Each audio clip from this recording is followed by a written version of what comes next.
जीना ना छोड़ूंगा ये ज़िंदगी जब तक जीना ना सीख लूँ। मेहनत करना अब आदत से बन गई है क्योंकि कामयाबी को मुकद्दर जो बनाना है। माना ये वक्त मेरा नहीं है, ये हालात मेरे नहीं हैं, पर वक्त को अपना वक्त बनाने में भी तो वक्त लगेगा। नमस्कार विद्यार्थी मित्रांनो, डबल ओ अकॅडमीमध्ये मी सचिन आपले पुन्हा एकदा स्वागत करतोय। विद्यार्थी मित्रांनो, आजपासून आपण स्पेशल आपली जी तांत्रिक आरोग्य विभागाची बॅच आहे ती आपण या ठिकाणी चालू करतोय। ओके, स्पेशली आज आपण जर म्हटलं तर नियंत्रण व निर्मूलन कार्यक्रम आपण बघणार आहोत, जे तुमच्यासाठी अत्यंत महत्त्वाचा रोल प्ले करणार आहे या संपूर्ण सिरीजमध्ये। तुम्हाला माहिती आहे की विद्यार्थी मित्रांनो की आपण तांत्रिक विभाग तुम्हाला टोटल 40 क्वेश्चन्स या ठिकाणी येत असतात। 40 प्रश्न म्हणजे जर आपण म्हटलं तर या ठिकाणी 80 गुणांसाठी असते। ओके, 80 गुण भरपूर होतात तुमच्यासाठी। 80 गुण म्हटलं तर भरपूर आहेत तुमच्यासाठी, बरोबर। 40% भाग हा तुमच्यासाठी स्पेशली तांत्रिकवर आहे। आणि आपण म्हटलं तर तुम्हाला ऑलरेडी सिलेबस माहिती आहे। ज्यांना पण सिलेबस माहिती नसेल त्यांनी काय करायचंय, आपले जे काही ओल्ड व्हिडिओज आहेत त्या ओल्ड व्हिडिओजमधून तुम्ही ते बघून घ्यायचं आहे। ओके, आता आपण काय करूया, तुम्हाला ऑलरेडी आपलं जे तांत्रिक भाग आहे त्याविषयी ऑलरेडी तुम्हाला माहिती आहे, सिलेबस काय आहे ते माहिती आहे। त्यानंतर आपण म्हणूया की तुम्हाला जी डिटेल माहिती पाहिजे, सिलेबस कशा प्रकारचा असतो, प्रश्न कशा प्रकारचे असतात, ही संपूर्ण माहिती ऑलरेडी तुम्हाला दिलेली आहे। ओके, ज्यांना माहिती नसेल त्यांनी काय करायचं, डायरेक्ट काय करायचं, आपल्या यूट्यूब चॅनलला जायचं आणि तिथून बघून घ्यायचे। क्लियर? चला तर फ्रेश मॉर्निंग सर्वांना। अमोल, प्रियंका, माया, चला सर्वांना good morning good morning good morning. तर आपण लगेच काय करूया, लगेच आपण सुरुवात करूया। आजचं बघा, आजचं आपलं हे डेमो लेक्चर आहे। Demo lecture in the sense आपलं पहिलं लेक्चर आहे। उद्यापासून डायरेक्टली हे यूट्यूबला पण फ्री नसता, डायरेक्टली तुम्हाला ॲपमध्ये तुमच्या बॅचमध्ये हे दिसणार आहे। ओके, ज्यांना जॉईन करायचं असेल त्यांच्यासाठी हेल्पलाईन नंबर तुम्हाला माहिती आहे। माझा हेल्पलाईन नंबर, पदम सरांचा हेल्पलाईन नंबर, सरांचा नंबर माहिती आहे। त्या ठिकाणी तुम्ही कॉल किंवा मेसेज करून ते जॉईन करू शकता। ओके, चला प्रत्येकाला हाय माझ्याकडून। ओके, चला आता आपण हायचं आपण बाजूला ठेवूया आणि आपल्या कार्यक्रमाला म्हणजेच आपलं जे लेक्चर आहे त्याला आपण सुरुवात करूया। ओके, चला स्क्रीन तुम्हाला दिसत असेल स्क्रीनवर।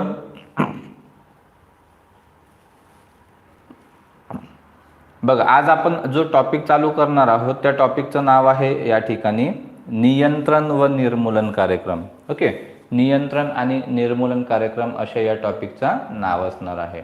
आता बघा, नियंत्रण आणि निर्मूलन कार्यक्रम जर आपण म्हणतोय, एक मिनिट थोडं,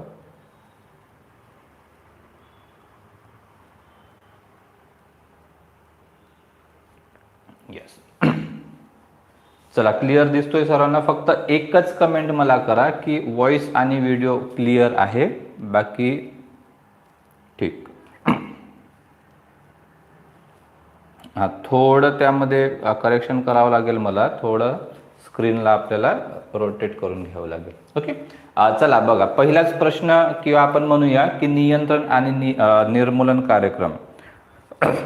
यामध्ये बघा, यामध्ये तुम्हाला काय काय दिसत असेल, तुम्हाला अत्यंत महत्त्वाचा प्रश्न यावर जे पडतात की प्रश्न कशा प्रकारचा येतो हे पण तुम्हाला माहिती आहे।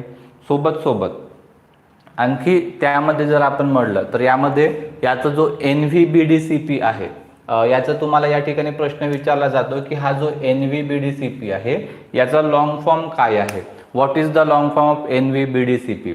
मराठीमध्ये डायरेक्टली तुम्हाला प्रश्न आला तर मराठीमध्ये येणार की हा जो NVBDCP आहे याचं लॉंग फॉर्म काय आहे, किंवा नियंत्रण आणि निर्मूलन कार्यक्रमामध्ये मग किती डिसीजेसचं या ठिकाणी नियंत्रण आणि निर्मूलन केलं जातंय, त्याच्या रचना काय आहे, कशा प्रकारचं आहे, ते संपूर्ण आपण या ठिकाणी माहिती बघणार आहोत। बघा, पहिला तर म्हटलं की नियंत्रण आणि निर्मूलन कार्यक्रमामध्ये राष्ट्रीय वाहकजन्य किंवा त्याला आपण म्हणूया कीटकजन्य, विषाणूजन्य जे काही आजार आहेत, मग तुम्हाला माहिती आहे की आपण डिसीजेसमध्ये पण बघितले होते की जेवढे पण आजार आहेत ते तर आपण म्हणूया एअरबॉर्न डिसीज आहेत, व्हेक्टर बॉर्न डिसीज आहेत, किंवा आपण त्याला आणखी कीटकजन्य आजार म्हणूया, असे काही आजार आहेत। भरपूर असे आजार आहेत की ते काय करतात, ते मॅक्सिमम स्प्रेड होतात कशाच्या माध्यमातून, ते या माध्यमातून स्प्रेड होणार, जसं आपण म्हणतोय की वॉटरच्या माध्यमातून, एअरच्या माध्यमातून, फूडच्या माध्यमातून, अशा प्रकारचे ते स्प्रेड होत असतात. आणि ते स्प्रेड झाल्यानंतर काय होणार, ते स्प्रेड झाल्यानंतर डायरेक्टली आपल्याला त्यांचं जे काही स्प्रेड होण्याचं रिझन आहे त्यानुसार आपण म्हणूया की त्यांना आपल्याला नियंत्रण करावं लागतं. पण यामध्ये ह्या निर्मूलन कार्यक्रमामध्ये आपण जे कीटकजन्य आहेत, फंगल डिसीज आपण म्हणूया किंवा आपण म्हणूया व्हायरल डिसीज जे असतात, त्यांना आपल्याला नियंत्रण करायचं आहे. मग ते नियंत्रण करण्यासाठी, कारण काय झालं होतं की स्प्रेड जास्त झाल्यामुळे मग त्याचं नियंत्रण करणे आपल्याला आवश्यक होतं. आणि जर नियंत्रण आपल्याला करायचं असेल तर नियंत्रण करण्यामागचं मग आपल्याला एखादं गव्हर्नमेंटला प्रोग्राम लॉन्च करणे आवश्यक आहे. मग असे ज्यावेळी प्रोग्राम लॉन्च केलं जातं त्यावेळी डायरेक्टली मग त्यांना आपण नाव दिलंय NVBDCP, that is national vector borne disease control programme. Okay, control याचा अर्थ काय आहे, याचा अर्थ आहे नियंत्रण. नियंत्रण आपल्याला करायचं आहे. मग नियंत्रण करण्यामागचा म्हणजेच हा प्रोग्राम ज्यावेळी गव्हर्नमेंटने लॉन्च केलाय त्यावेळी त्याचा उद्देश काय होतं हा तुम्हाला डायरेक्टली प्रश्न विचारला जातो. ओके, कुठलाही, मी तुम्हाला नेहमी सांगत असतो की जर एखादी योजना जरी असेल तरी त्याचा उद्देश काय आहे हे माहिती असणे आवश्यक आहे. एखादी योजना असेल, एखादा प्रोग्राम असेल, एखादी स्कीम असेल, काहीही असेल, आपण एखादं जरी आज आपण लेक्चर घेतोय किंवा आपण ही नवीन बॅच लॉन्च केली, याचंही एक उद्देश असणार आहे, बरोबर की नाही. म्हणजेच प्रत्येक गोष्टीचं या ठिकाणी उद्देश असतो. तर आपल्याला स्पेशली उद्देश माहिती असणे आवश्यक आहे. ज्या वेळी तुम्हाला माहिती असणार उद्देश, त्यावेळी तुम्हाला समजून जायचं की तुमचा अर्धा अभ्यास त्या ठिकाणी झालेला आहे. ओके, कारण काय होतो परीक्षेमध्ये कुठलीही गोष्ट असेल, एखादी स्कीम असेल, एखादी योजना असेल, इवन दो जे मी तुम्हाला सांगितले की आपली जर बॅच लॉन्च केली, याचा उद्देश काय आहे, आता तुमची एक्झाम जवळ येत आहे आणि तुम्हाला मॅक्सिमम मार्क्स घ्यायची आहेत, बरोबर, हा तुमचा उद्देश आहे. तुम्ही आपली बॅच जॉईन केली, याचा उद्देश काय आहे, उद्देश हे आहे की तुम्हाला जास्तीत जास्त मार्क्स या ठिकाणी म्हणजेच 80 आउट ऑफ 80 तुम्हाला गुण घ्यायचे आहेत, बरोबर. जसं तुमचा उद्देश आहे, जसं माझा उद्देश आहे की तुम्हाला शिकवणं किंवा माझ्याकडे जे काही नॉलेज असेल ते तुम्हाला देणं, सेम लाईक दॅट कुठलंही गव्हर्नमेंट ज्यावेळी स्कीम काढतंय किंवा योजना काढत असेल, प्रोग्राम काढत असेल, त्यावेळी त्यांचं सुद्धा एक उद्देश असणार आहे. त्यांचा उद्देश काय असणार आहे की या ठिकाणी डास व माशा यांसारख्या वाहकांमुळे निर्माण होणाऱ्या रोगांचे आपल्याला काय करायचं आहे, नियंत्रण करायचं आहे.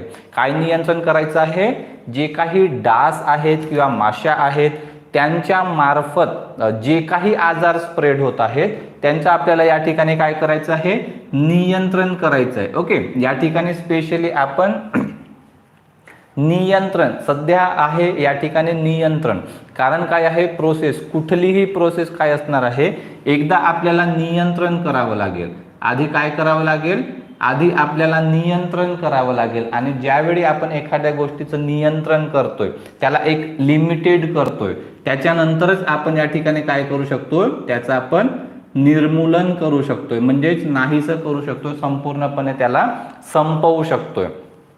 आपली कुठलीही सवय असेल तर आपल्याला जर ती सवय आपल्याला काय करायची आहे, जर त्या टोटल सवयीचं आपल्याला निर्मूलन करायचं असेल तर आपण काय करणार, आधी ते आपल्याला नियंत्रणात आणतोय. ओके, कुणाला जास्त खायची सवय असेल आणि त्याला आता डाएट करायचा आहे, तो काय करणार, आधी कमी कमी करण्याचा प्रयत्न करेल आणि त्याच्यानंतर मग डायरेक्टली त्याचं निर्मूलन करणार. सेम प्रोसेस या ठिकाणी सुद्धा आहे. ओके, जशा प्रकारे आपण म्हणतोय की काला आजार आहे हा सँडफ्लाय माशी मार्फत संक्रमित होतो, तर असे सारखे जे काही संक्रमित होणारे आजार आहेत त्यांचे सुद्धा या ठिकाणी आपल्याला काय करायचं आहे, त्याच्या सुद्धा या ठिकाणी आपल्याला निर्मूलन करायचं आहे. ओके, नोटमध्ये हा पॉइंट तुम्हाला लिहून ठेवायचा आहे. नोटमध्ये हे जेवढे पण NVBDCP अंतर्गत मी तुम्हाला जी माहिती सांगणार आहे ती तुम्हाला या ठिकाणी काय करायचं आहे, ती तुम्हाला या ठिकाणी लक्षात ठेवायचं आहे. काय काय लक्षात ठेवायचं आहे, तर एक नियंत्रण आणि निर्मूलन कार्यक्रमामध्ये काय काय असणार, आता या साईडला लिहितोय मी. नियंत्रण आणि निर्मूलन कार्यक्रमामध्ये तुम्हाला माहिती आहे आपण नेहमी या प्रकारचे ट्रायंगल काढतोय. ओके, प्रत्येक वेळी तुम्हाला ट्रायंगल काढून मी तुम्हाला सांगितलेलं आहे, यामध्ये हिवताप आहे, हत्तीरोग आहे, असं तुम्ही लिहून ठेवा या ठिकाणी. हिवताप असेल किंवा हत्तीरोग असेल. त्यानंतर जर आपण बघितलं, त्यानंतर आहे चिकनगुनिया आहे, डेंग्यू आहे,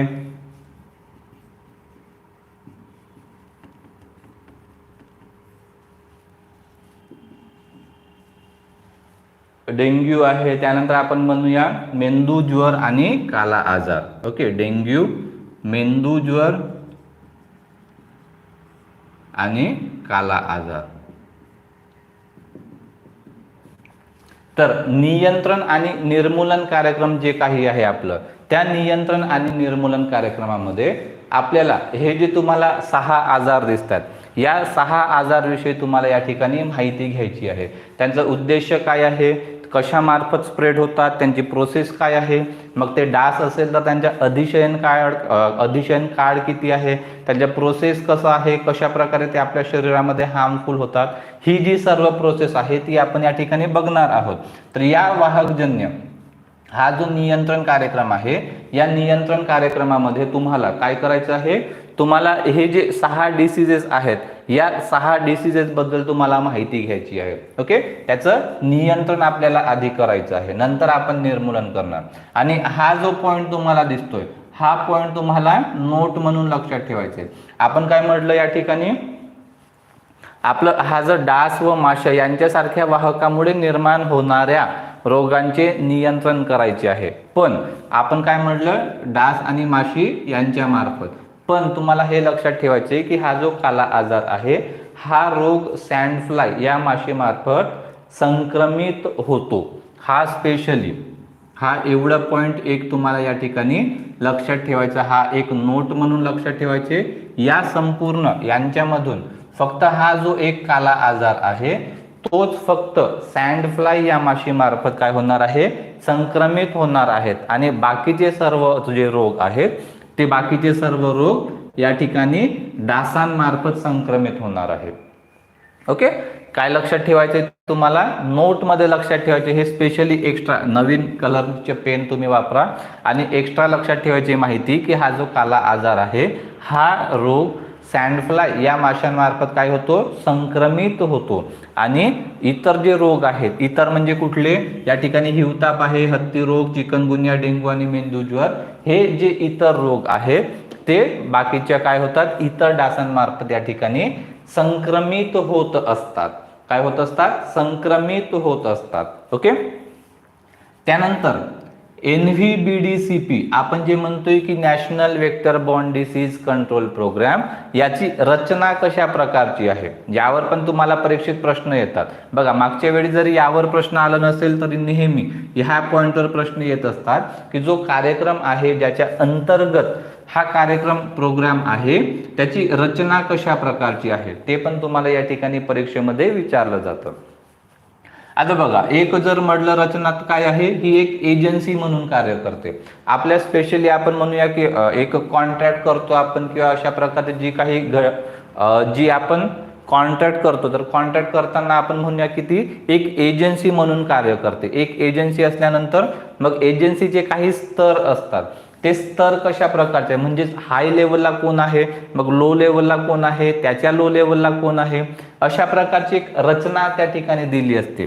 मग राष्ट्रीय स्तरावर कुणाच्या अंडरमध्ये कार्य केलं जाणार, त्यानंतर राज्य स्तरावर कुणाच्या अंडर कार्य केलं जाणार, जिल्हा स्तरावर कोण असणार आणि गाव स्तरावर कोण असणार, किंवा कोण एक नोडल एजन्सी म्हणून त्या ठिकाणी कार्य करणार किंवा लक्ष देणार या कार्यक्रमाकडे. तर स्पेशली हा जो स्तर आहे, या स्तरावर पण तुम्हाला प्रश्न विचारला जातो. पहिला स्तर काय आहे या ठिकाणी, तर पहिला आहे राष्ट्रीय स्तर. राष्ट्रीय स्तर म्हटल्यानंतर तुम्हाला हा प्रश्न येतो की या ठिकाणी संचालनालय लक्षात ठेवायचे. ओके, म्हणजे जे काही NVBDCP जे संचालनालय आहे, ते या ठिकाणी एक एजन्सी म्हणून कार्य करत असतो, मुख्य म्हणून या ठिकाणी कार्य करत असतो. त्यानंतर आपण राज्य ज्यावेळी बघतोय, राज्य ज्यावेळी बघताना काय करायचं आहे, राज्यामध्ये जे मुख्यालयामध्ये स्थापित असणारे, मुख्यालयामध्ये जे काही स्थापित असतात कोण, एकतर आरोग्य आपले काय काय असणार त्यामध्ये, आरोग्य आणि कुटुंब कल्याण. काय असणार, आरोग्य आणि कुटुंब कल्याणासाठीचे जे काही प्रादेशिक कार्यालय आहेत, काय आहे, आरोग्य आणि कुटुंब कल्याणाचे जे प्रादेशिक कार्यालय आहेत ते असणार या ठिकाणी राज्य स्तरावर कार्य करणार.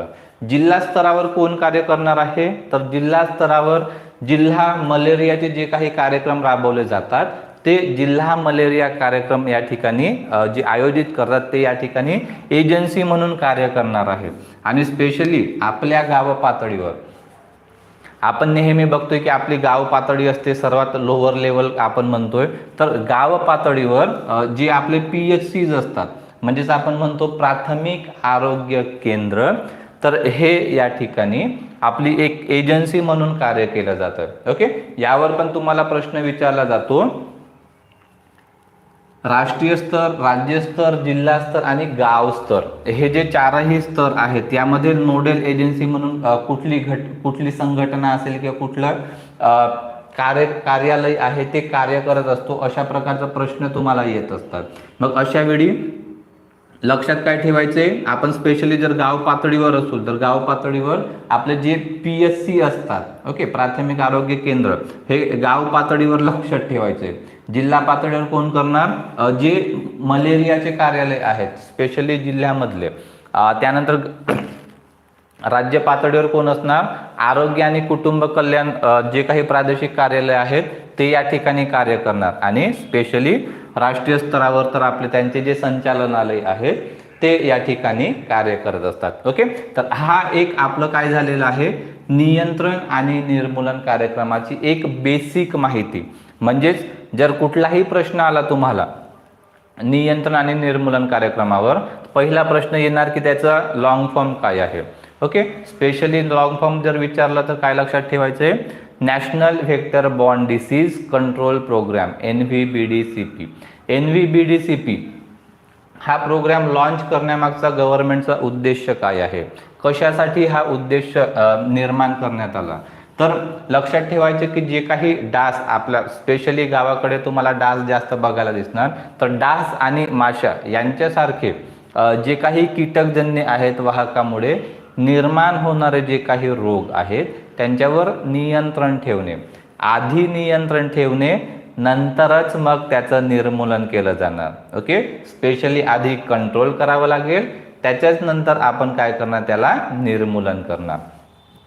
त्यानंतर ही जी NVBDCP आहे त्याचं जे एजन्सी आहे त्याचे स्तर कशा प्रकारचं आहे, कुठले स्तर आहेत, कुठल्या स्तरावर कोणती एजन्सी नोडल म्हणून कार्य करते, हा पण तुम्हाला प्रश्न विचारला जातो. सोबत हा जो टेबल आहे, आपण ही जी डायग्राम बनवलेली आहे, ही डायग्रामवर पण तुम्हाला प्रश्न विचारला जाणार की हा जो NVBDCP प्रोग्राम आहे या अंतर्गत कुठल्या आजार आहेत, किती आजार आहेत, कोणते आजार आहेत, हे लक्षात ठेवायचे की या आजारांवर आपल्याला नियंत्रण करायचं आहे, त्यानंतर मग आपण निर्मूलन नंतर करणार. आणि हा एक प्रश्न तुम्हाला विचारला जातो, ही नोट म्हणूनच लक्षात ठेवायचं आहे की हे जे एवढे आपण या ठिकाणी आजार बघितले आहेत त्या आजारांमध्ये हा फक्त जो काला आजार आहे, हा काला आजार या ठिकाणी सँडफ्लाय माशी मार्फत संक्रमित होतो, हे लक्षात ठेवायचे. आणि बाकीचे जे इतर रोग आहेत ते डासांमार्फत या ठिकाणी संक्रमित होत असतात. ओके, पहिली स्लाइड ही आपली या ठिकाणी संपलेली आहे. तुम्हाला जी बेसिक माहिती आहे ती तुम्हाला कळलेली असेल, आय होप सो. ओके, यामध्ये तुम्हाला काही प्रश्न असेल तर तुम्ही मला कमेंट बॉक्समध्ये विचारा, अन्यथा आपण आता पुढे जाऊया. पुढचं टॉपिक या ठिकाणी आपण बघणार आहोत. पुढचा टॉपिक काय असणार आहे, आता आपण एक या ठिकाणी रोग आहेत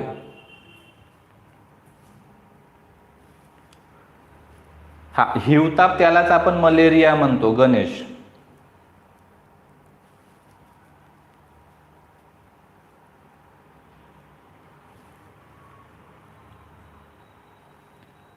नाही, विषमज्वर या ठिकाणी येत नाही सध्या. ओके, मलेरियालाच आपण हिवताप म्हणत असतोय. तर हे आपलं या ठिकाणी आहे पहिले स्लाइड. आपण हिवताप ज्यांनी प्रश्न विचारलाय तर आपण काय करतोय, आता आपण हिवतापापासूनच सुरुवात करतोय. ओके, बाकीची जी इन डिटेल माहिती आहे, in detail in the sense आपण म्हणतोय की जे डिसीजेस आहेत त्या डिसीजेसमध्ये काय होतोय की आपण डिसीजेसचे दोन प्रकार म्हणजे मी दोन टाईपचे लेक्चर घेणार तुमचे. पहिल्या लेक्चरमध्ये आता आपण समजा हा जर नियंत्रण निर्मूलन कार्यक्रम असेल, हे आपण स्पेशली नियंत्रण आणि निर्मूलन या कार्यक्रमाबद्दलच आपण या ठिकाणी बोलणार.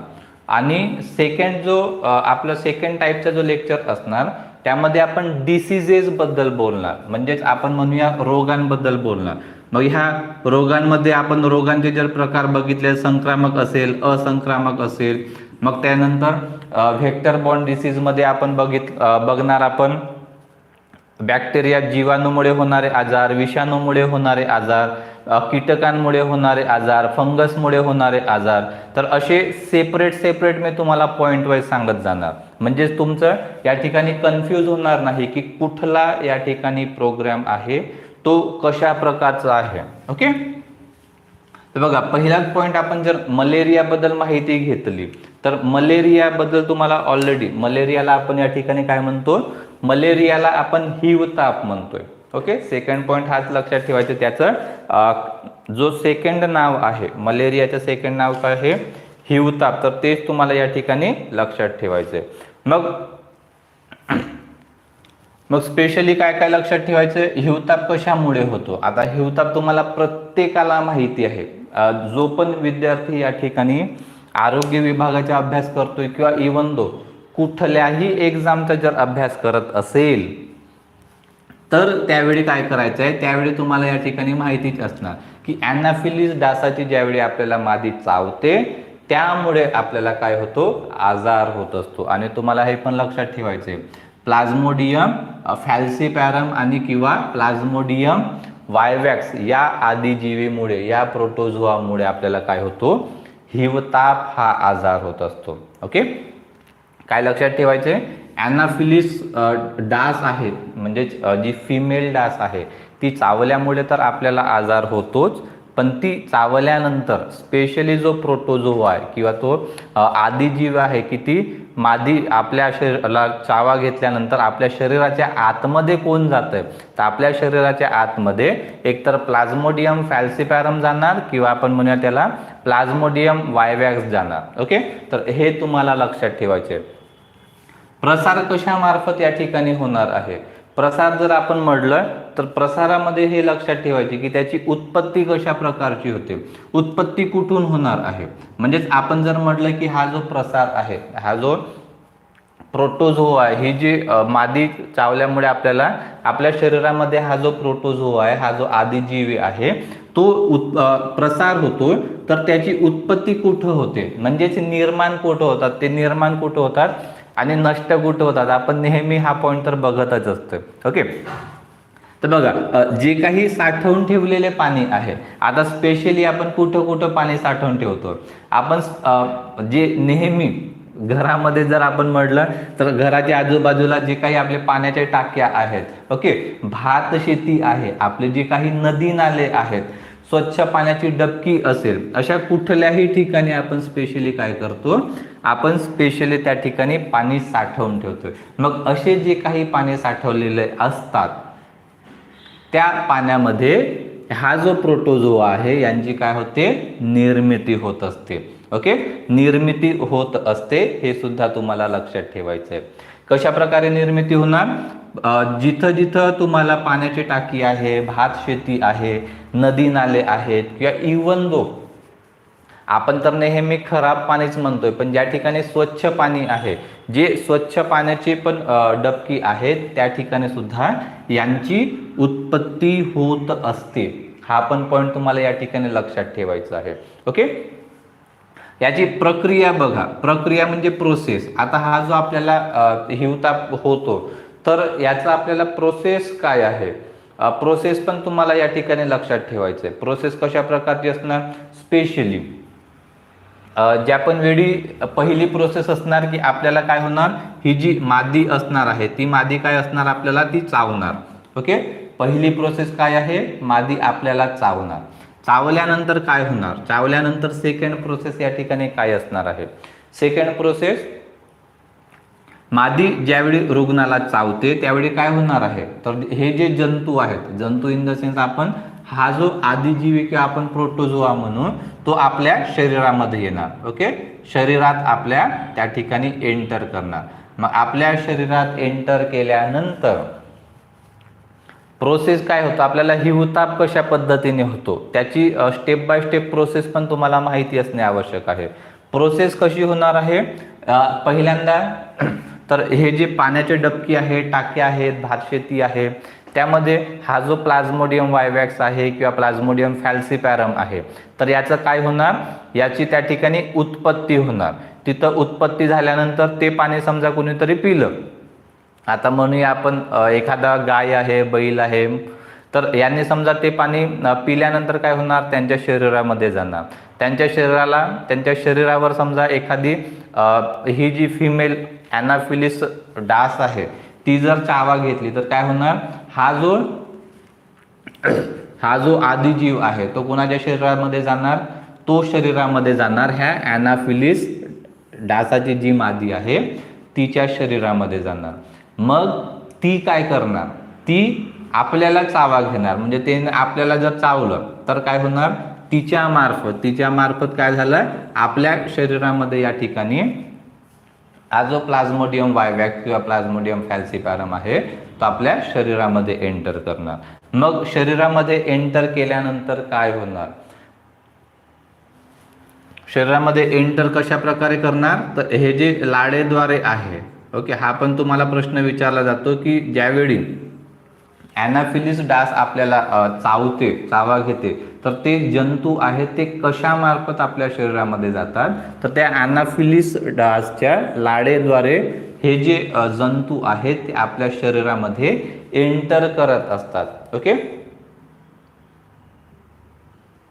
ठीक आहे. एंटर केल्यानंतर काय होणार, एंटर केल्यानंतरही या ठिकाणी डायरेक्ट म्हणजे आज जर मला ॲनाफिलिस डास चावली तर मला आजच्या आज रोग होणार का, मला आजच्या आज हिवताप होणार का, तर नाही. यासाठी पण काय होतोय, हा जो आल्यानंतर तो काय जातो, तो जातो आपल्या यकृतामध्ये म्हणजेच आपल्या लिव्हरमध्ये.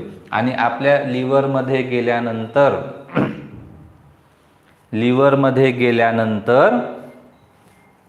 10 ते 12 दिवसामध्ये आपल्याला थंडी वाजून ताप येते.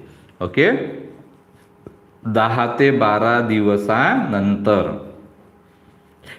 म्हणजे तुम्ही जे म्हणताय की आज बाहेर गेलो होतो आणि त्यानंतर मग मला डास चावले आणि मच्छर चावला आणि मला ताप आला, असं ज्यावेळी तुम्ही म्हणताय तर ते चुकीची गोष्ट आहे.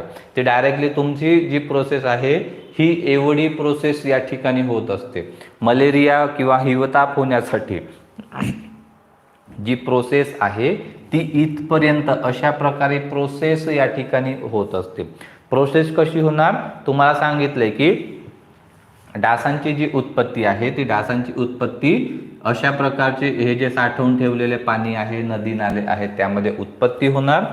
उत्पत्ती झाल्यानंतर ते जर पाणी समजा इनकेस कुठलंही प्राणी असेल ते पाणी पितातच, बरोबर.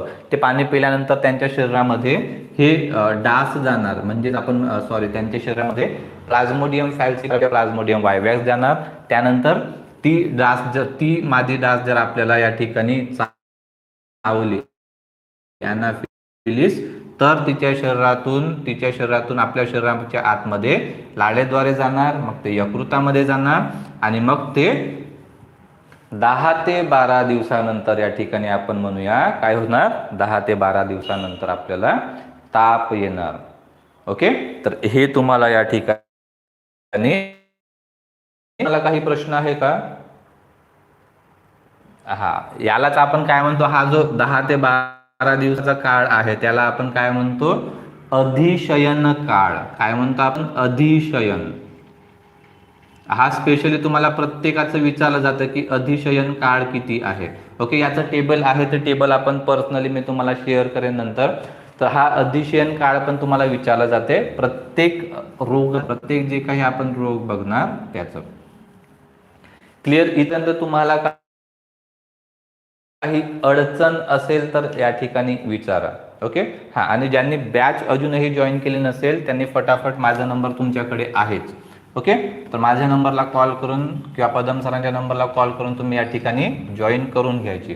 कारण उद्यापासून फक्त जे काही विद्यार्थी आपले बॅचमध्ये आहेत फक्त त्यांनाच माझे जे लेक्चर आहेत ते दिसणार आहेत, बाकीच्यांना ते दिसणार नाही. ओके. अशा प्रकारचंच आपले जे लेक्चर आहेत, लेक्चर याच पद्धतीने अशाच पद्धतीने होणार आहे. ओके. चला बघा, जे नियंत्रण आणि निर्मूलन कार्यक्रम आहे तर त्यामध्ये स्पेशली आपण बघूया आधी की हे जे ॲनाफिलिस डास आपण बघितलंय तर त्याचा जो प्रसार आहे तो प्रसार भारतामध्ये कशा होतो. हा प्रसार काय आहे, हा भारतात प्रकारचा प्रसार होतो आपल्या इंडियामध्ये. स्पेशली जर आपण म्हटलं तर काही बुक्समध्ये तुम्हाला 4 टाईपचे प्रसार तुम्हाला दिसणार. ओके. 4 प्रकारे किंवा जे काय म्हणतो त्यांचे जे स्पीसीज आहेत, ॲनाफिलिस जे डास आहेत त्यांचे जे स्पीसीज आहेत, प्रजाती आहेत, तर स्पेशली तुम्हाला काही बुकमध्ये 3 प्रजाती दिसणार, काही बुकमध्ये या ठिकाणी तुम्हाला 4 प्रजाती दिसणार की ज्यांच्यामुळे आपल्या शरीरामध्ये किंवा आपल्याला प्रसार होत असतो किंवा आपल्या भारतामध्ये मलेरियाच्या किंवा हिवतापचा या ठिकाणी प्रसार होत असतो. ओके. चला आपण ते इन डिटेल घेऊया, पुढे घेऊया, टेन्शन नका घेऊ.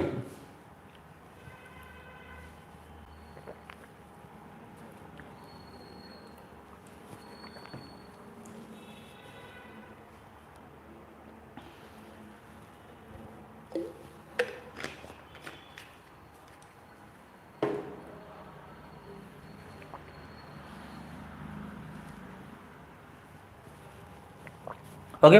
तर बघा, आपण स्पेशली ही जी ॲनाफिलिस मिनिमस किंवा ॲनाफिलिस फ्लुव्हियालिटीस आहे तर याचंच आपण जर म्हटलं तर हे दोन्ही याला म्हणूया आपण ऑरमध्ये आहे. त्यामुळे आपण स्पेशली 3 प्रजाती मार्फत भारतामध्ये 3 प्रजाती मार्फत या ठिकाणी काय होतो, प्रसार होतो. तुम्हाला अशा प्रकारे लक्षात ठेवायचे. पहिला जर आपण बघितलं, पहिला टाईप असणार आहे या ठिकाणी ॲनाफिलिस क्युलिसिटॅलिसिस. ओके. ॲनाफिलिस क्युलिसिफॅसिस नावाचं एक या ठिकाणी काय आहे, एक प्रजाती आहे. तर ही प्रजाती जी आहे, हा तांत्रिक नोट सुद्धा आहेत त्या ठिकाणी. ही काय आहे, ही प्रजाती आहे, पहिली प्रजाती. तर यामध्ये काय लक्षात ठेवायचे, याचा आढळ कुठं कुठं असणार आहे. स्पेशली यावर प्रश्न विचारला जातो की हा जो आढळ आहे हा आहे संपूर्ण भारतामध्ये. म्हणजे आपल्या टोटल ऑल इंडियामध्ये जर आपण बघितलं तर संपूर्ण भारतामध्ये या ठिकाणी त्याचं आढळ असणार आहे. सेकंड काय आहे, त्याचं पैदास तुम्हाला विचारलं जाते. प्रत्येकाच्या ठिकाणी तुम्ही जर म्हटलं तर आढळ आणि पैदास तुम्हाला जर विचारलं तर हा प्रश्न विचारतो. किंवा स्पेशली भारतामध्ये किती प्रजाती मार्फत या ठिकाणी तुम्हाला हिवताप किंवा मलेरिया होतो, असं डायरेक्टली 1 लाइनर प्रश्न तुम्हाला विचारला जातो. सो ही जी पहिली प्रजाती आहे, पहिली प्रजाती कुठं आढळते, संपूर्ण भारतामध्ये. आणि पैदास कुठं होतो तर स्वच्छ पाण्यामध्ये. पैदास कुठं होणार आहे, स्वच्छ पाण्यामध्ये. सेकंड आपण म्हणूया ॲनाफिलिस मिनिमस किंवा त्यालाच आपण ॲनाफिलिस फ्लुव्हियाटिलिस. ओके. फ्लुव्हियाटिलिस हा लक्षात ठेवायचा वर्ड. स्पेशली तुम्हाला मिनिमस आठवतोय परंतु या ठिकाणी तो सेकंड वर्ड आहे तो आठवत नाही, तर याची सुद्धा लक्षात ठेवायची. हा जो पैदास आहे, पैदास कुठं होणार आहे, स्वच्छ पाण्यामध्ये. कुठं होणार आहे, स्वच्छ पाण्यामध्ये. मग हा स्पेशली आढळतो कुठं, हा सुद्धा या ठिकाणी जर आपण म्हटलं तर आढळणार कुठं आपल्याला, तर हा संपूर्ण भारतामध्येच आपल्याला या ठिकाणी आढळणार आहे. ओके. तर हे तुम्हाला या ठिकाणी काय करायचं आहे, लक्षात ठेवायचं आहे. आणि या ठिकाणी हा जो ॲनाफिलिस पहिली आपला टाईप आहे तो पण लक्षात ठेवायचे की ग्रामीण भागामध्ये याचे प्रमुख वाहक असणार आहे. आणि जे थर्ड पॉइंट आहे आपलं थर्ड प्रजाती आहे त्याला आपण म्हणूया ॲनाफिलिस स्टेफन्सी. सेकंड काय आहे, थर्ड काय आहे, ॲनाफिलिस स्टेफन्सी. हा आपलं थर्ड प्रजाती आहे, तिसरी प्रजाती आहे की जिच्या मार्फत आपल्या भारतामध्ये आपण म्हणूया की हा जो मलेरिया आहे किंवा आपण त्याला काय म्हणतो, हिवताप म्हणतो, याचा प्रसार होत असतो. कशा प्रकारचं कुठं होणार आहे? हा स्पेशली प्रसार होणार आहे शहरी भागामध्ये. हा स्पेशली प्रसार होणार आहे. संपूर्ण भारत असलं तरी या ठिकाणी लक्षात ठेवायचे का हा स्पेशली या ठिकाणी ग्रामीण भागामध्ये त्याची जी वाहतूक आहे किंवा वाहक आहे ती जास्त होणार आहे. ओके, त्यानंतर आहे या ठिकाणी स्टेफन्सी. स्टेफन्सीचा काय रोल आहे? तो स्पेशली शहरी भागांमध्ये होतो. स्टेफन्सीचा रोल काय आहे? शहरी भागामध्ये. हा जो स्टेफन्सी आहे यस, आणि हा जो शहरचा यस आहे हा एस लक्षात ठेवायचे, किंवा सचिन सर लक्षात ठेवायचे, किंवा सचिन शहारे लक्षात ठेवायचे. एस लक्षात ठेवलं तरी तुम्हाला त्या ठिकाणी लक्षात राहणार. ओके, सोशल सायन्स लक्षात ठेवा, कुठल्याही पद्धतीने तुम्ही लक्षात ठेवू शकता. ओके, हा असणार आहे आपलं या ठिकाणी थर्ड पॉइंट. क्लिअर? मी एक पॉइंट तुम्हाला दोनदा सांगतो, याचा अर्थ हे आहे की तुम्हाला काय करायचं आहे, तुम्हाला नंतर पुन्हा वेळ मिळणार नाही. त्यामुळे आताच लेक्चरमध्ये जे पण पॉइंट होता ते सर्व तुमच्या डोक्यामध्ये फिट व्हायला पाहिजे. म्हणून एक गोष्ट आपण दोनदा सांगतोय की जेणेकरून तुम्हाला पुन्हा अभ्यास करण्याची आवश्यकता भासणार नाही. इथं तुमच्या लेक्चरमध्ये सर्व पॉइंट क्लिअर होणार.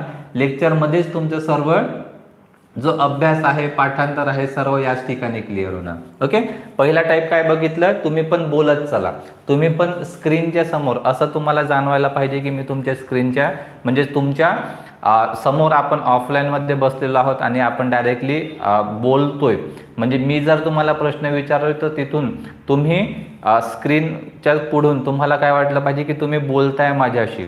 मग पहिला टाईप काय असणार आहे? पहिला टाईप असणार आहे या ठिकाणी ॲनाफिलिस क्युलिसिफॅसिस. मग याचं आढळ कुठं असणार आहे? आढळ असणार आहे या ठिकाणी संपूर्ण भारतामध्ये. पैदास कुठं होतोय? तर स्पेशली स्वच्छ पाण्यामध्ये.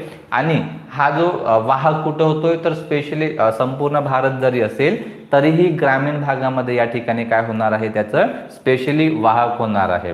सेकंड पॉइंट आपण काय बघितलं? सेकंड प्रजाती आहे या ठिकाणी, त्याला आपण म्हणतोय ॲनाफिलिस मिनिमस. पहिलं आहे या ठिकाणी ॲनाफिलिस मिनिमस, आणि सेकंड आहे त्यालाच आपण ऑर मध्ये फ्लुविॲटिलिस असं आपण म्हणतोय सेकंड पॉइंट. ओके, सेकंड प्रजातीची पैदास कुठे होणार आहे? ती पैदास होणार आहे स्वच्छ वाहत्या पाण्यामध्ये. हा तुम्हाला प्रश्न विचारला जातो. ओके, पैदास कुठं होतो? जसं तुम्हाला सांगितलंय की ॲनाफिलिस आपण जे प्लाझ्मोडियम वायवॅक्स बघितलं त्याची पैदास कुठं होतंय, तर आपण त्यामध्ये स्पेशली मॅक्सिमम लोकांना भात शेती हा जो ऑप्शन आहे हा ऑप्शन माहितीच नसते की भात शेतीमध्ये पण या ठिकाणी पैदास होऊ शकतोय. स्पेशली जे गोंदिया भंडाऱ्याकडचे जे व्यक्ती आहेत किंवा आपण म्हणूया इकडे कोकणामध्ये रत्नागिरी सिंधुदुर्ग त्यामध्ये भात शेती जास्त होत असते. त्यामुळे मलेरिया किंवा हिवतापचे पेशंट सुद्धा त्या ठिकाणी जास्त असतात. याचे रिझन काय आहे? त्या ठिकाणी भात शेती जास्त होत असते. आणि भात शेती म्हटलं की तुम्हाला लक्षात ठेवायचे की हे जे आपण प्लाझ्मोडियम वायवॅक्स म्हणतोय त्याची पैदास सुद्धा त्या ठिकाणी होत असते. मग त्याची पैदास तिथं होत असेल तर ऑब्वियस आहे की तिथं रोगांचे प्रसार सुद्धा जास्त होणार. क्लिअर आहे? गेटिंग माय पॉइंट? तर हे तुम्हाला या ठिकाणी ओके, हे पण तुम्हाला या ठिकाणी काय करायचं आहे? लक्षात ठेवायचं आहे. क्लिअर? हा इयर आणि उद्दिष्टे आहेत ते पण तुम्हाला सांगतोय. पुढे पॉइंट येणार आहे प्रियंका, पॉइंट्स पुढे येणार आहेत. तुम्ही फक्त काय करा? फक्त तुम्ही ऐकण्याचं काम करा आणि नोट्स बनवण्याचं काम करा. मी जी आपली पीपीटी असेल किंवा माझे जे नोट्स आहेत ते एकदम पॉइंट वाईज मी तुम्हाला सांगतोय की जेणेकरून पॉइंट आपलं क्लिअर झाल्यानंतर तुमच्या मनात जे काही प्रश्न आहेत ना ते पुढे प्रश्न राहणारच नाही. मी प्रत्येक गोष्ट या ठिकाणी एक्सप्लेन करून सांगणार आहे. ओके, आणि तिसरं या ठिकाणी तिसरी जी प्रजाती आहे ती आहे ॲनाफिलिस स्टेफन्सी. त्याची पैदास होतो या ठिकाणी शहरामध्ये. कशा प्रकारचं शहरांमध्ये? आता शहर म्हटलं की त्या ठिकाणी असं स्वच्छ पाणी तर तुम्हाला मिळणार नाही. शहरामध्ये स्पेशली आपण म्हणतोय की गंदगी स्पेशली आपण जर म्हटलं तर सिटीमध्ये जास्त असते. म्हणजेच जे घरातील किंवा परिसरातील मानव निर्मित जे काही साठे आहेत त्या साठ्यांमध्ये याचं आढळ असणार आहे. कुठं असणार आहे तर जी मानव निर्मित आपण म्हणूया शहरांमध्ये स्पेशली तुम्हाला ती जी डबके किंवा आपण गटारं म्हणतोय हे स्पेशली मानव निर्मित असतात. तर असे जे काही मानव निर्मित पाण्याचे जे साठे आहेत त्या ठिकाणी यांची काय होत असते पैदास होत असते किंवा त्या ठिकाणी त्यांचा आढळ होत असतो. Okay clear. नियंत्रण निर्मूलन कार्यक्रमामध्ये आपण सर्व नियंत्रण निर्मूलन कार्यक्रम बघितले आणि या ठिकाणी याची प्रोसेस सुद्धा बघितलेली आहे. ओके क्लिअर इथपर्यंत. हा आता टाइम टेबल बघा. टाइम टेबल कशा प्रकारचा आहे. मग टाइम टेबल या ठिकाणी कशा प्रकारचा आहे ते पण आपण बघूया. हा जो नियंत्रण निर्मूलन कार्यक्रम आहे तर नियंत्रण निर्मूलन कार्यक्रमाचं जे आपण म्हणूया की प्रोसेस आहे टाइम टेबल आहे त्याचं. टाइम टेबल कशा प्रकारचं होतं. टाइम टेबल कशा प्रकारचं होतं तर या ठिकाणी पहिल्यांदा 1953 मध्येच हिवताप नियंत्रण कार्यक्रम या ठिकाणी सुरुवात झाली.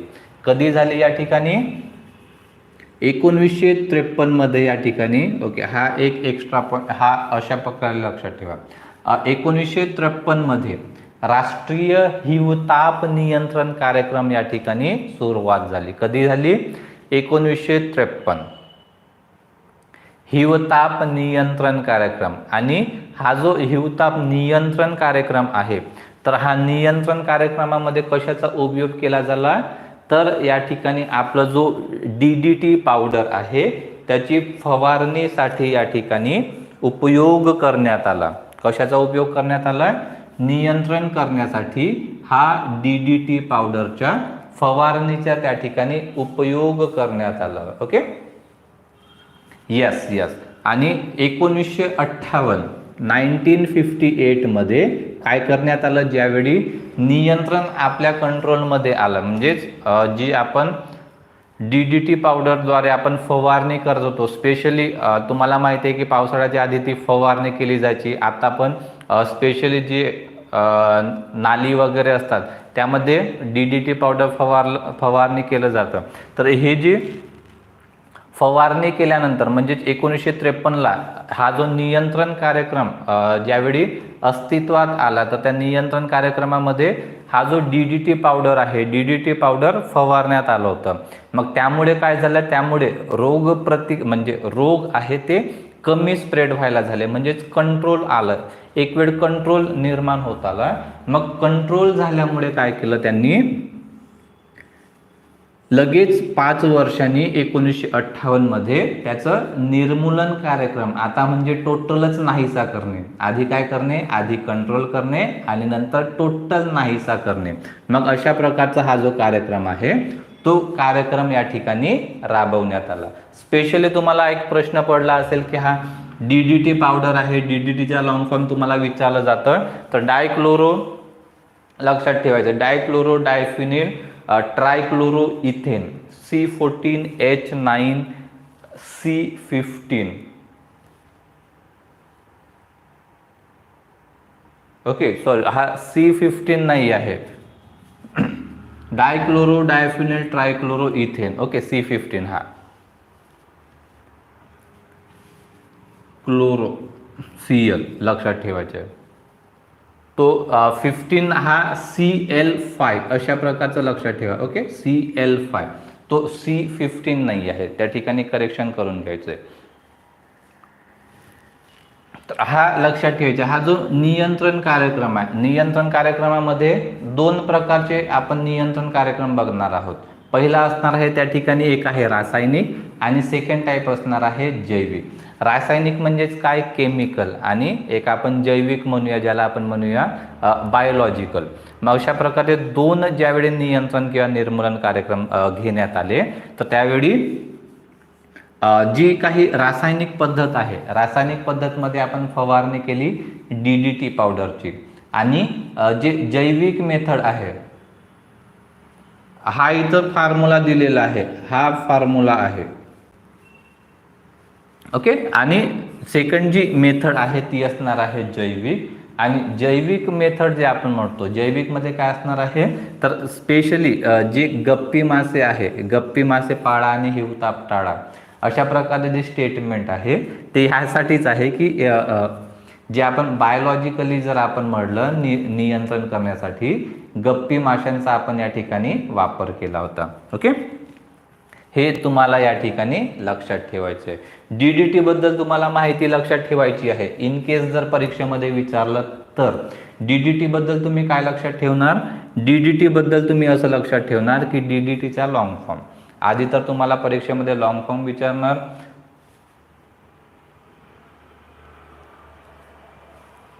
काय विचारणार, DDTचा लॉंग फॉर्म काय आहे. DDTचा long form डायक्लोरो diphenyl trichloro ethane, आणि हा जो फॉर्म्युला आहे हा लक्षात ठेवायचा आहे, C14H9 आणि Cl5. ओके, हा आहे chlorine Cl5, डायक्लोरो diphenyl trichloro ethane, अशा प्रकारचा हा फॉर्म्युला लक्षात ठेवायचा आहे. त्यानंतर याच्याबद्दल माहिती काय काय लक्षात ठेवायची, हा तर एकतर कलरलेस आहे, क्रिस्टल आणि व्हाईटिश पावडर सारखा असतो. जे तुम्ही आपण जे रवाळ म्हणतो, रवाळ माहिती आहे तुम्हाला, रव्यासारखे जे छोटे छोटे छोटे छोटे दाणे असतात रवाळ टाईपचं, ते असतो क्रिस्टलाइन. तशा प्रकारचे क्रिस्टल असतात आणि कलरलेस असतो स्पेशली. ओके, पावडरच्या फॉर्ममध्ये असतो. त्यानंतर स्पेशली ही एक गोष्ट लक्षात ठेवायची आहे की यामध्ये 1972 मध्ये काय केलं होतं की जी अमेरिका आहे, अमेरिकाने या पावडरवर बॅन केलं होतं. अमेरिकाने काय केलं होतं, या पावडरला काय केलं होतं, बॅन केलं होतं. ओके, पावडरला बॅन केल्यानंतर का बॅन केलं, आपण स्पेशली आपल्या इंडियामध्ये तर हा चालू आहे, पण अमेरिकेने हा जो पावडर आहे DDT फवारणीवर बॅन का केलं, तर किंवा DDT पावडरवर बॅन का केलं, याचं रिझन हे आहे की आपली जी इकॉलॉजी आहे, आपण म्हणतोय आपल्या सराउंडिंगमध्ये आपलं जे काही सराउंडिंग मधलं जेवढं गोष्टी आहेत ती आपली इकॉलॉजी आहे, तर त्या इकॉलॉजी मला हार्मफुल घटक होतोय, म्हणजेच हार्म करतोय, म्हणून या ठिकाणी काय केलं होतं, तर अमेरिकाने या ठिकाणी बॅन केलं होतं. ओके, असाही प्रश्न तुम्हाला या ठिकाणी विचारला जातो. स्पेशली काय आहे, हा टॉक्सिक असल्यामुळे इकॉलॉजिकल आपला जो बॅलन्स आहे तो बॅलन्स बिघडणार, त्यामुळे आपलं इकॉलॉजीला हार्मफुल होणार, त्यामुळे अमेरिकेने काय केलं, अमेरिकेने याला बॅन केलं होतं. ओके, हे तुम्हाला या ठिकाणी लक्षात ठेवायचं आहे. क्लिअर इथपर्यंत? आय होप एवढं तुम्हाला क्लिअर झालं असेल की आपण स्पेशली काय केलं, 1953 मध्ये नियंत्रण कार्यक्रम लागू केला. त्यामध्ये DDT फवारणी आणि गप्पी मासे या दोघांचा वापर केलाय. म्हणजेच रासायनिक मेथडमध्ये आपण काय यूज केलंय, रासायनिक मेथडमध्ये आपण, तुम्ही बोलत चला, माझ्यासोबत बोलत चला, ज्या पण वेळी आपण रिकॅप घेतोय त्यावेळी बोलत चला तिकडून. ओके, 1953 मध्ये काय केलं आपण, नियंत्रण कार्यक्रम. नियंत्रण कार्यक्रमामध्ये 2 मेथड होते. पहिली मेथड रासायनिक, दुसरी होती जैविक. ओके, रासायनिक मध्ये DDT पावडरची फवारणी, जैविक मध्ये गप्पी मासे. त्यानंतर DDT पावडर बद्दल काय लक्षात ठेवायचं आहे, DDT पावडरचा लॉंग फॉर्म काय आहे, DDT पावडरचा long form डायक्लोरो diphenyl trichloro ethane, हा पहिला.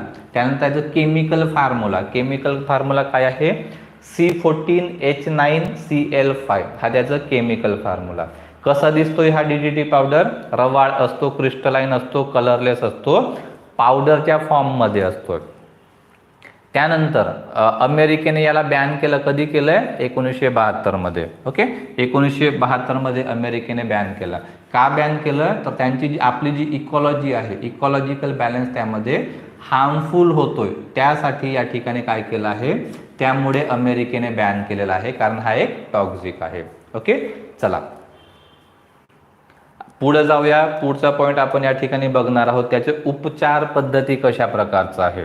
उपचार पद्धती, आपण हा जो कार्यक्रम राबवला तर त्या उपचार पद्धती कशा प्रकारचा आहे, त्यावर पण तुम्हाला परीक्षेमध्ये प्रश्न येत असतो.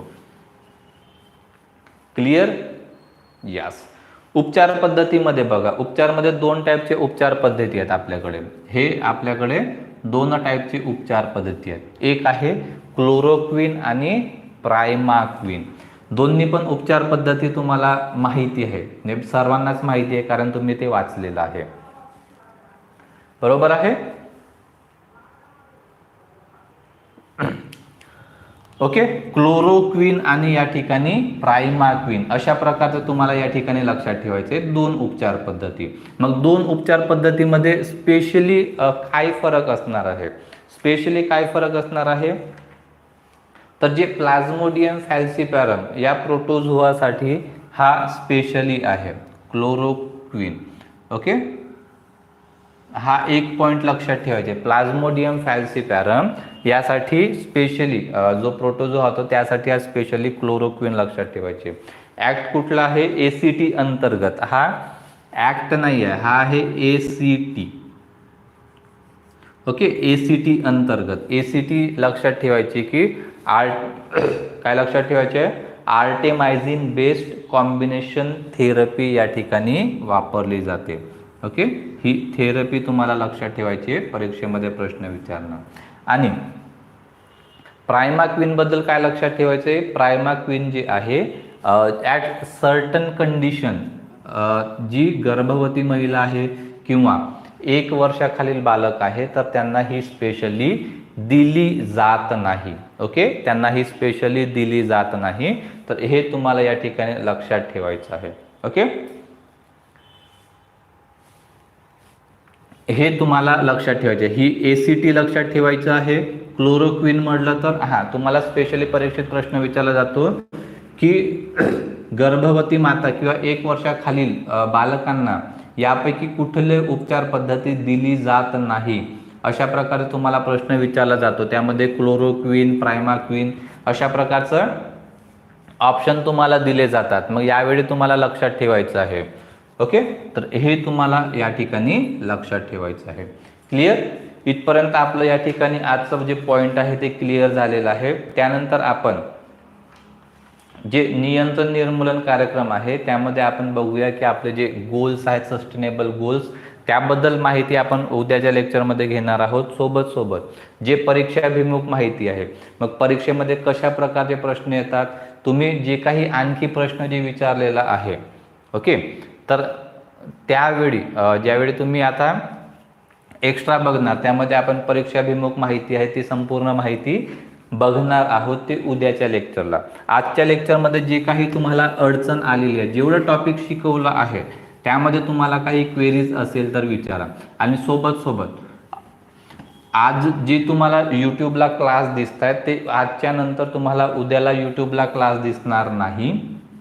ही आपली जी तांत्रिक स्पेशल बॅच आहे ते तुम्हाला OO अकॅडमी या आपल्या ॲप्लिकेशनमध्ये दिसणार आहे. ओके, आपल्या ॲप्लिकेशनमध्ये ज्यांना पण आपली ही जी तांत्रिक स्पेशल बॅच जॉईन करायची आहे त्यांनी माझं जे हेल्पलाईन नंबर आहे 9370549427 या नंबरला काय करायचं आहे, संपर्क साधायचा आहे किंवा डायरेक्टली बॅच जॉईन करायचं आहे. ज्यांना पण बॅच जॉईन करायची असेल त्यांना. तुम्हाला नोट्स आहेत ते नोट्स तुम्हाला डायरेक्टली ॲपमध्ये तुम्हाला बघायला मिळणार. ओके, काही जे इम्पॉर्टंट नोट्स असतात मी ते तुम्हाला ॲज अ PDF स्वरूपामध्ये पण प्रोव्हाइड करतोय. आणि ऑलरेडी तुम्ही जर AS अकॅडमी आपलं टेलिग्राम चॅनल जर बघितलं असेल तर त्या ठिकाणी तुम्हाला दिसेलही काही सॅम्पल नोट्स मी त्या ठिकाणी टाकलेलं आहे. ओके, कुठं टाकलेलं आहे? आपलं जे AS अकॅडमी 8 असं तुम्ही टेलिग्रामला सर्च करा, त्या ठिकाणी तुम्हाला काय दिसेल, त्या ठिकाणी तुम्हाला काही सॅम्पल नोट्स दिसणार. ते सॅम्पल नोट्स तुम्हाला या ठिकाणी लक्षात ठेवायचे. ओके, याचं बघा फीस स्ट्रक्चर खूप सोपं आहे, खूप कमी आहे. आपण भरपूर फीस घेत नाही, आपलं एकच नारा आहे. काय करायचं आहे, जी काही महागडी कोचिंग आहे त्याला तुम्हाला नो म्हणायचं आहे आणि आपल्या OO अकॅडमीला हो म्हणायचं आहे. ओके, फी स्ट्रक्चर खूप सोपं आहे. तुम्हाला माहिती असेल की यामध्ये आपण ओनली ॲट 699 आजची शेवटची ऑफर आहे की 699 मध्ये तुम्हाला 3 मंथ मिळणार आहे. आणि आजच्या नंतर तुम्हाला काय बघणार आहे, आजच्या नंतर या ठिकाणी ही जी व्हॅल्यू आहे ती तुम्हाला या ठिकाणी 99 होणार आहे फॉर 3 मंथ. ओके, तुम्ही कुठल्याही नंबरला कॉल करू शकता. आपलं 8934 70549427 या नंबरला तुम्ही संपर्क साधून कंप्लीट करू शकताय तुमचे ॲडमिशन, किंवा 8010457760 या नंबरला सुद्धा संपर्क साधून तुम्ही ॲडमिशन आहे ते या ठिकाणी कन्फर्म करू शकताय. ओके. हां, सॅम्पल नोट्स पण तुम्हाला दिलेले आहेत. सॅम्पल नोट्सचा वापर करून तुम्ही तिथूनही बघू शकताय, किंवा आजचं आपलं जशा प्रकारचं लेक्चर झालेलं आहे तुम्ही संपूर्ण लेक्चर बघा. तुम्हाला लेक्चरमध्ये तुमचे पॉईंट क्लिअर होतात का ते बघा. तुम्हाला जर आवडलं तर तुम्ही त्या ठिकाणी बॅच जॉईन करू शकता. हा आपलं डेमो लेक्चर आज या ठिकाणी कंप्लीट झालेला आहे. आपण उद्याला डायरेक्टली जे काही विद्यार्थी जे बॅचमध्ये असणार त्यांना त्या बॅचमध्ये फक्त तुम्हाला हे जे व्हिडिओज आहेत ते व्हिडिओज तुम्हाला दिसणार आहेत. ओके. अधिक माहितीसाठी तुम्हाला दोन्ही हेल्पलाईन नंबर दिलेले आहेत. त्या हेल्पलाईन नंबरला तुम्ही संपर्क साधू शकता. ओके. आणखी काही प्रश्न असेल तर विचारा. हां, डेली आपलं टाईम आहे 9 AM to 10 AM. हा आपलं डेली टाईम असणार आहे सकाळचा. ओके. हां, हे लाईव्ह असणार आहे आणि लेक्चर जर मिस झालं तर तुम्ही नंतर ते पुन्हा कधीही आणि कितीही वेळा बघू शकताय. आपण लिमिट ठेवलेली नाही की तुम्ही 2दा-3दा बघा. तुम्हाला एक लेक्चर जेवढ्या वेळ बघायचं असेल तेवढ्या वेळ तुम्ही या ठिकाणी बघू शकताय. ओके. मोस्ट इम्पॉर्टंट घटक आहे की यामध्ये तुम्हाला 80 गुण कव्हर होणार आहेत. तुम्हाला माहिती आहे की 80 मार्क्स 40 प्रश्न या ठिकाणी येत असतात 80 मार्क्ससाठी. ते तुमचं या ठिकाणी कव्हर होणार आहे. ओके. क्लिअर इथपर्यंत आय होप तुमचं क्लिअर झालं असेल. तर आपण काय करूया आता, आपण या ठिकाणी थांबूया. भेटूया उद्याच्या क्लासमध्ये. जे पण आपले जे काही आपले विद्यार्थी बॅचमध्ये जॉईन करतात त्यांना आपण भेटणार आहोत उद्याच्या लेक्चरमध्ये. तोपर्यंत हसत खेळत राहा, स्वतःची काळजी घ्या, आईवडिलांची काळजी घ्या. चला, बाय बाय. काही प्रश्न असले तर तुम्ही या नंबरला कुठल्याही 2 पैकी कुठल्याही नंबरला संपर्क साधा.